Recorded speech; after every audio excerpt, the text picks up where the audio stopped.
Hey, good morning, good morning. We are going to be learning Ilay Nishmas Miriam Bas Kalman Ruvain. Okay, so we are going to be beginning Masech Shabbos. There are articles over there if anyone needs, if anyone wants. Okay, so let's just a couple of very brief introductions before we begin. It's a Masech that is jam-packed with practical pieces. Although the very first topic, one could argue, is not as practical for those of us who live within an Erev, because it's all about taking things from one domain to another domain.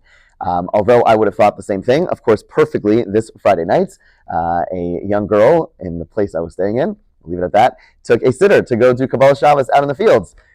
Only that there was no Erev. And so there she was about 25 feet from the location and wondering what in the world to do with the sitter that she's holding, and it's supposed to snow, a few feet of snow. Where should she put it? Should she put it down? Should she bring it in? And so it actually turned to my at some point, I was like, it was all worth it just to teach them, because people don't know that there's an Erev. You know, people, there are communities where apparently they for 1 week a year, they actually take down the Erev, or they tell people that the Erev is broken in a way just to ensure that people remember the notion of Erev, because for many of us, like, this notion of not carrying is completely foreign, because we're always in a place where there is an Erev.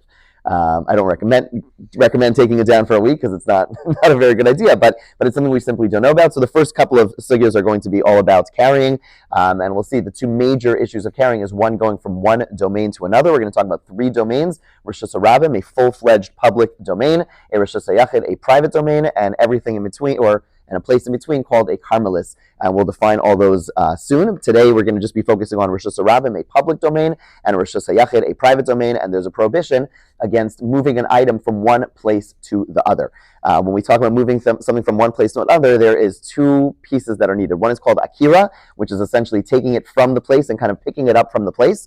It doesn't necessarily mean picking it up from the floor, but I can be holding something and just simply lifting it up from where I am and lifting it up and off, moving it from my hand. That's an akira, that's lifting it up. And then hanacha is placing it down in the other domain. Okay, that's to do that. Once a person does that, both an akira and hanacha, then that is in violation of the laws of Shabbos. That is moving something from one domain to another. And what would happen is, if you lived in the times of a Beis Din, if 2 people warned you and you did it anyway, you would actually get the death penalty. If people did not warn you, you did it by mistake, then you would have to bring a karban chatas, you would bring a sin offering in the Beis Hamikdash. Okay, but that's only if you do an akira and hanacha. If you do part of it, if you don't do the entire thing, then you are going to still be that's still usher, but it's going to be only usher. You will not be bringing a karban chatas. Okay, and we'll talk about some examples of that as we go along. Okay. Questions, thoughts before we go in?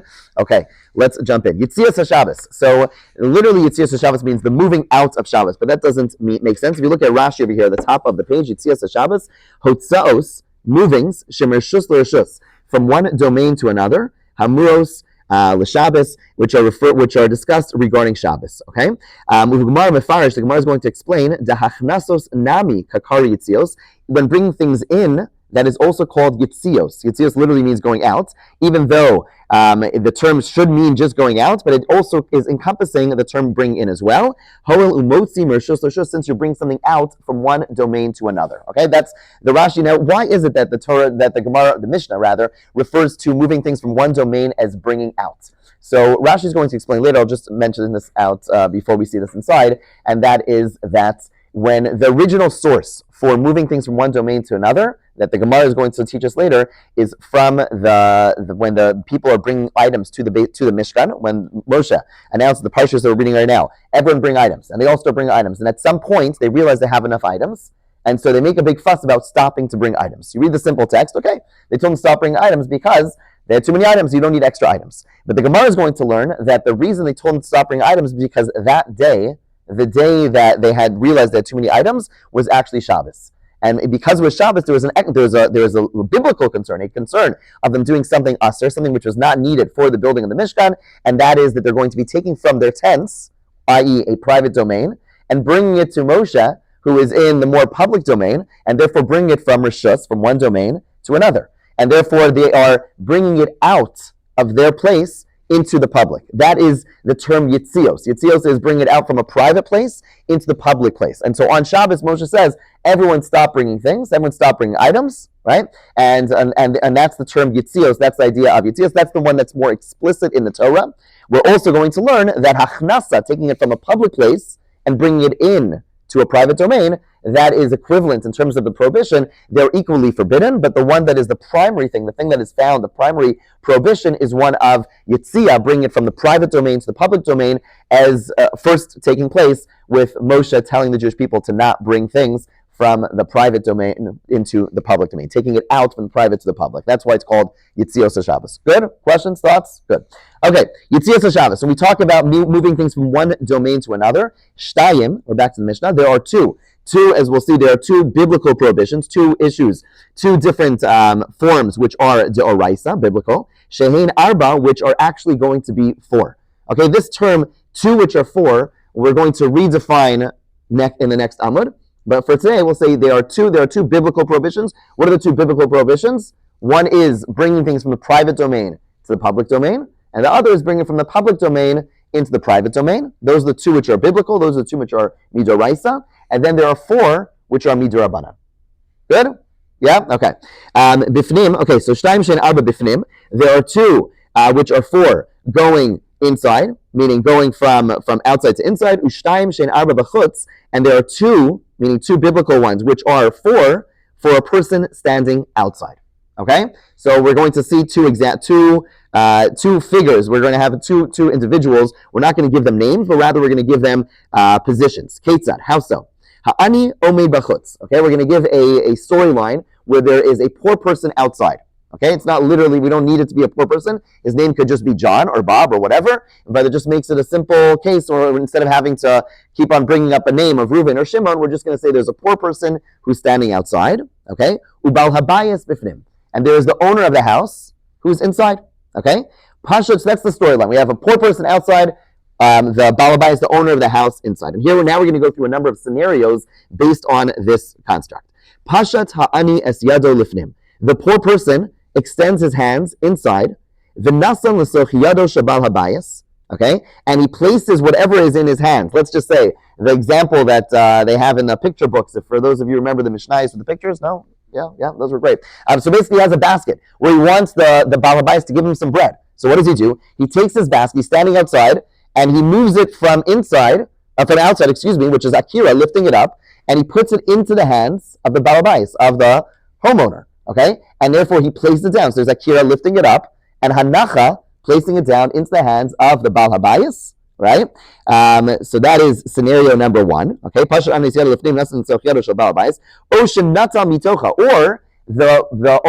homeowner has an item in his hands. Let's say he has bread that he's going to give to the poor person, and the poor person puts his hands inside, takes the bread from the homeowner. So he just did Akira, he just lifted something up, right? And then he brings it out, and now he's holding on to it. So there was the Akira, he lifted it up from inside and brought it outside. Ha'ani chayav. Shenota is still the ani, still the poor person, okay? Shenata mitocha, the ani, the poor person, takes the bread from the homeowner inside, and he brings it outside, okay? In doing so, he just did an Akira, he lifted up, and he just did hanacha by holding on to it in the Rishus HaRabim, right? Because again, I'm not sure which one to be clear about this. The homeowner is in Rishus HaYachid, he's in the private domain. And the ani, the poor person, is in the public domain, he's outside, right? So either the poor person takes his basket, Akira, from the Rishus HaYachid, from the private domain, and places it in the hands of the Baal Habayis. That's a hanacha from one domain, from the public domain, into the private domain. Alternatively, he takes something out of the hands of the Baal Habayis, who's inside in Rishus HaYachid. He picks it up from him on the outside and brings it into the Rishus HaRabim. We're now holding on to it. That is a hanacha. It just rested in Rishus HaRabim. So he took it from one domain, Akira in one domain, lifting it up in one domain, and resting it in the next domain. Right? So in those cases, ha'ani chayav, the poor person, he is liable. Again, if he was warned, etc., he is going to get capital punishments. If he wasn't warned and he did it by mistake, then he's going to have to bring a carbon chatas. Ubal habayis pater, the homeowner is completely exempt. The homeowner did absolutely nothing. Okay? Good on those cases? Yeah? Fine. Now we flip the scenario, and here we're going to have examples where the Baal Habayis, the homeowner, is going to be where he is going to be liable. Pasha Baal Habayis is yado lechutz. Okay, so imagine I'm the homeowner, and I have a piece of bread that I want to give the poor person who is outside. So I'm standing in my own domain, and I'm holding my piece of bread over here, and I want to give it to the poor person who has his hands out in the public domain, right? So I'm in the private domain, I lift it up, I just did akira, and then I bring it outside, okay? Now it's just went from one domain to the other, and I place it in the hands of the poor person. I just did hanach, I just rested it in the public domain. So I did akira, I lifted it up in one domain, and then I brought it to the next domain, and I put it down. I did hanacha in the next domain. Therefore, that is going to be a case where the homeowner, I am going to be chayav. Okay, let's just read that again. Pasha balabais es yada lachutz. The homeowner stretched his hands from inside to outside. V'nasan l'soch yado shel ani, places it in the hands of the poor person. O shenata mitocha v'hichnis. Or let's say the homeowner stretches his hands outside, takes the basket, let's say, out of the hands of the poor person who's in the private domain. So I just lifted it up. I did an akira in the private domain, and then I bring it into the, did I just say private? I lifted it up from the public domain, which in the hands of the poor person, and I vehichnis bal habayis, and I bring it into the private domain. Bal habayis, vehichnis, bal habayis chayiv, the homeowner is going to be liable. Ve'ani pater, and the poor person is going to be exempt. Okay? So in both those scenarios, they're actually more or less mirror images of one another. And we'll get in a second, we have to ask ourselves, like, why do we need both cases? Essentially, the same principle is true in the first case and the second case. In both cases, there is one person who's standing in one domain doing a lifting up and a putting down, akira and hanacha, from one domain to another. So Tosfos is going to ask, why do I need to have both scenarios? We're not going to do every Tosfos, we're not going to do every Rashi. We'll jump around a little bit, especially today it's a pretty short Amud, so we will delve a little bit. But that's a question we'll deal with in a moment. But those are the two scenarios, okay? Basic scenarios are you have the poor person who's doing the akira and hanacha, you have the bal habayis who's doing the akira and hanacha. In each case, the bal habayis or the ani is going to be chayav, the other person is going to be pater. Good? Questions? No?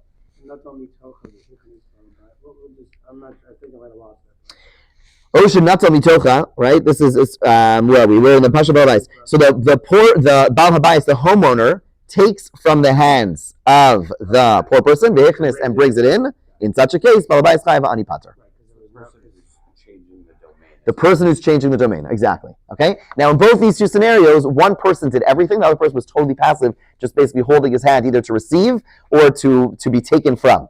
Okay, but in both these two scenarios that we had above, or these four scenarios we had above, the person was, the second party was completely passive. Here, we're going to have them do things together, and when they do things together, we'll see what the halacha is. Pashata ani es yadu lifnim. Okay, so now new scenario. Okay, you have the poor person who's on the outside, and he puts his hands, again, with Shusa Yachid, he does an akira from outside, and he puts his hand inside.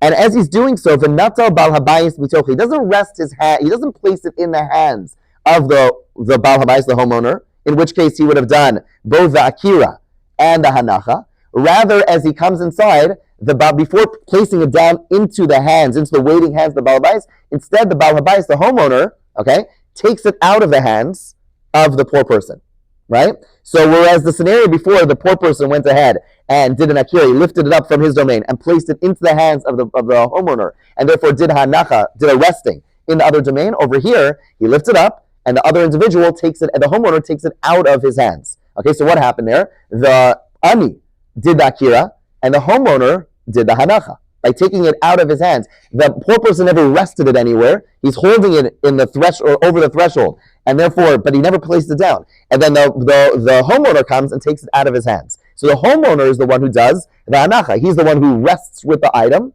right? And therefore, they kind of split this between the both of them, right? Yeah. Okay.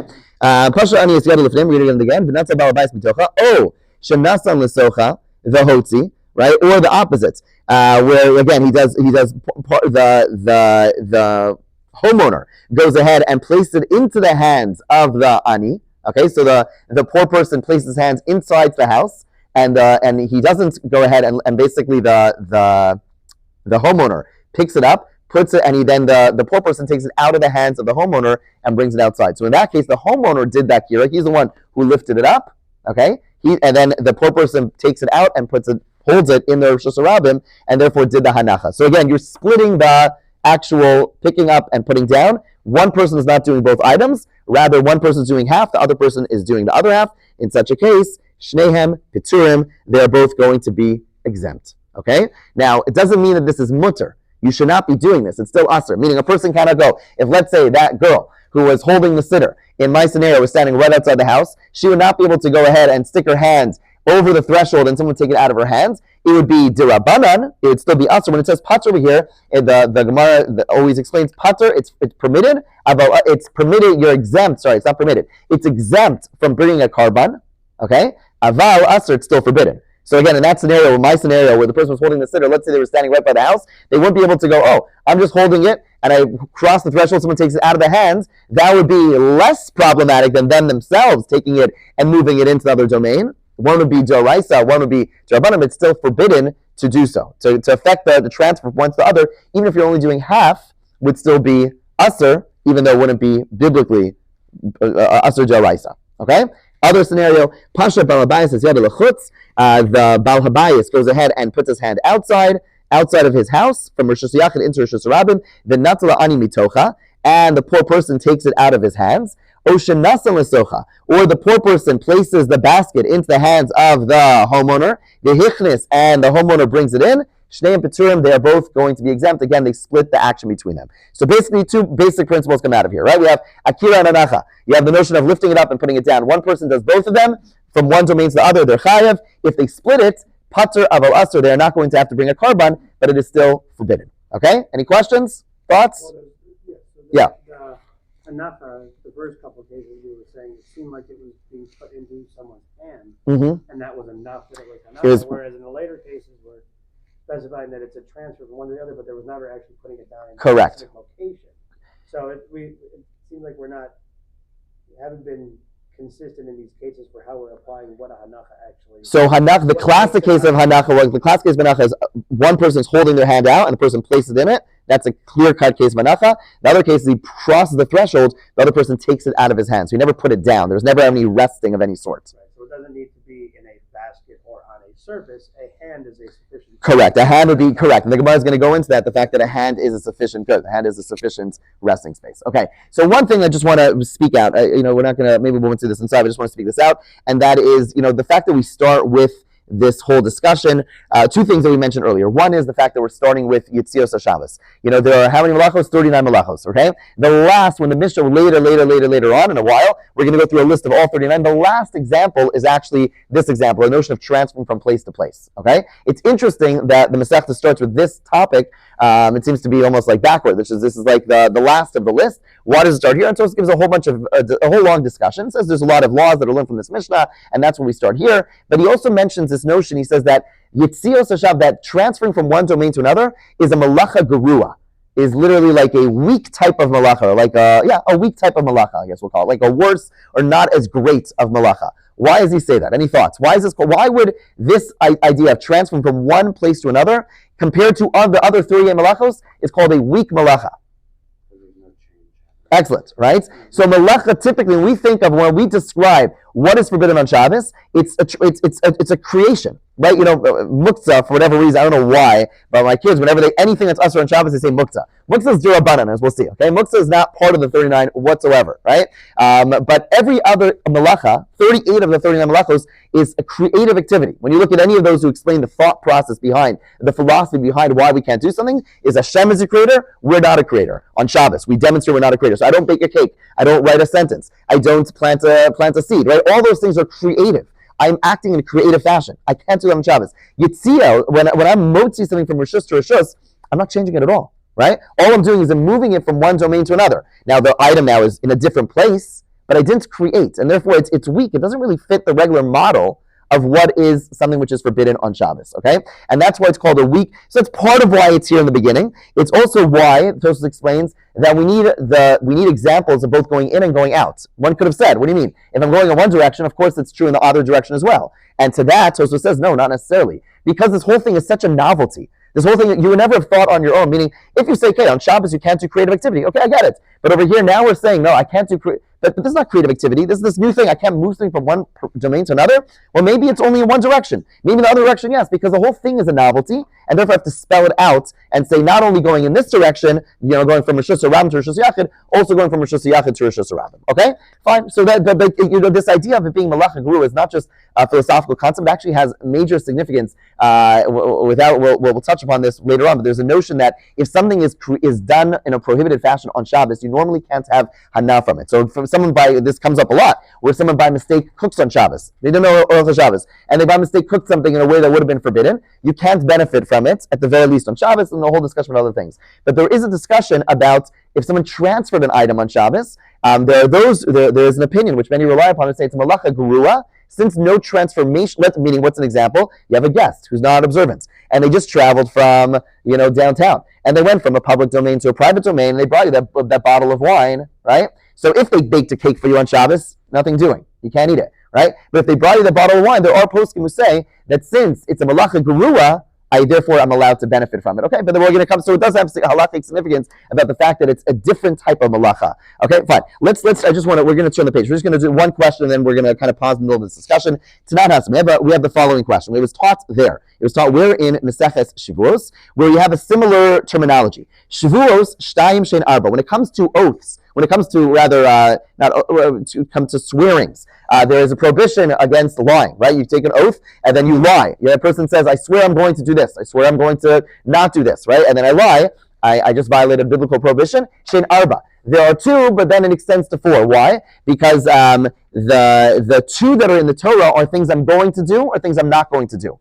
There are four. The Chazal or sages come along and extend from those two and say, also for the past. If I swore about things, I swore I went to, this and this place. Or I swore I didn't do X, Y, Z, the past, right? So two which are explicit in the Torah, two, Shtayim, Shein Arba, which are four, the things which are not explicit in the Torah. Okay? So that's example number one. Then the Mishnah over there, which oftentimes the Mishnah does this. Again, the authors of the Mishnah want us to remember things. They're not writing things down, and so they oftentimes will create lists of similar types of things so that they're using different mnemonics to remember different things. So it gives a list of other things which are 2 and 4, meaning Yediyah Satuma Shtayim Shein Arba. Similarly, there are scenarios where if I knew I was tameh, I knew I was impure, and then I went ahead and either ate something or went somewhere which I shouldn't have done because I was impure, okay, which I forgot about at the time. So there are two which are biblical, two which are explicit, Shein Arba, and then it's extended to two more. Okay, with that we're not going to get into the examples right now, but again, another list of 2 and 4. Okay, Maros Negaim Shnaim Shein Arba, and then the Mishnah continues and says there are two types of tzoras, two types of spots which are explicit in the Torah. Shein Arba, then through Chazal, we basically extended to 2 more, which are 2 different shades, right? So basically there's like white and this white.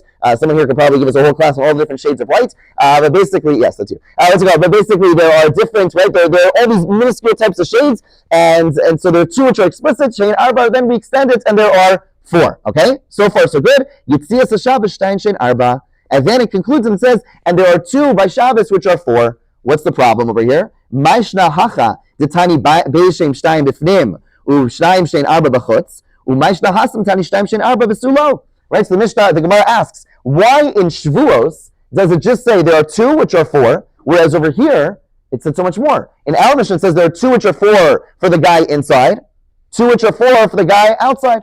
Right. It's in our Mishnah it seems like there are 4 which are 8. Right. And there in Shavuos says there are 2 which are 4. Right. That's the contradiction. So the Gemara says, Hacha de'ikar Shabbosu. Here in Masechah Shabbos, where it's where the focus is the laws of Shabbos, Tani Avos, V'Tani Toldos. We learned both the Av Malacha, the primary Malacha, and the Tolad is the extension Halacha. Hasam's Lav Ikar Shabbosu there in Shavuos, where it's not really focusing on Masechah Shabbos, on the laws of Shabbos. Avos Tani, it only taught the primary ones. Toldos Latani does not teach the secondary ones. What is the Av? The Av, as we spoke about earlier, was do not take from a private domain to a public domain. That's the Av. The Toradza, the one that you extend from there, is just like we don't take from a private domain to a public domain. We infer from there, and equally, you don't take from a public domain to a private domain, right? So in Masechah Shavuos, there we only learn the primary one, which is the one that's explicit in the Torah. Don't take from the private to the public. Whereas in Shavuos, it goes both ways, right? And it says, In Shavuos, where it's not focusing on the laws of Shabbos, just focus on the primary one, which is don't take from private domain to the public domain. Shtaim, there are two of those. Shein Arba, which are four. Whereas here in Masechah Shabbos, where we are really focusing on the laws of Shabbos, we focus both on don't take from private domain to the public domain, and don't take from public domain to the private domain. That's the Av, the primary one, and the Tolada and the extension. And we're going to focus on it. We're going to come back to this. We'll review that piece tomorrow. Have a great day. Take care.